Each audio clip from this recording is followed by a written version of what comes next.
just stopping in church to pray here and was thinking of the last time that I had asked a priest a question about moral theology. It was a guy who he's kind of goofy, likes to play Dungeons and Dragons and video games and different things. But when I asked him this question, he sat down at his desk, pulls out his book of canon law, and instantly is not kind of this goofy friend, but he's a person who has responsibility and he's in charge of something. And I was thinking of a movie called The Man for All Seasons, where Thomas More is the Chancellor of England.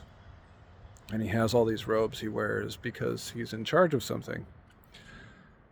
And that was the thought I got of the priest's robes, that he's not simply dressing up for the Mass, for the sacrifice, but also because he's in charge of something, and that something is some part of your life, some part of my life.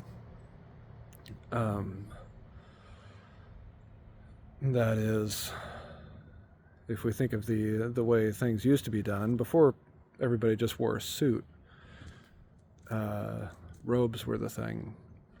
Everybody would have ceremonial robes. Kind of like Harry Potter, I suppose. But you have like the person who's in charge of the law, like Thomas More, and you have the person who's in charge of commerce or something else, everything else in the kingdom, right? And then here comes along this guy who's a priest, and he's in charge of making sure that your soul is all right. And more than your soul, he's in charge of making sure that you as a person are being a good human being. And so he dresses up for the Mass because he's about to deliver a statement, deliver a directive to his people. And that's not just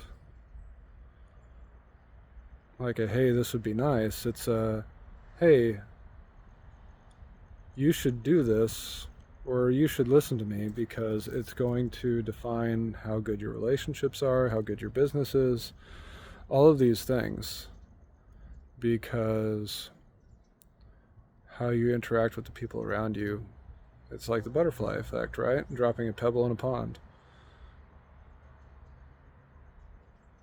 How the priest speaks from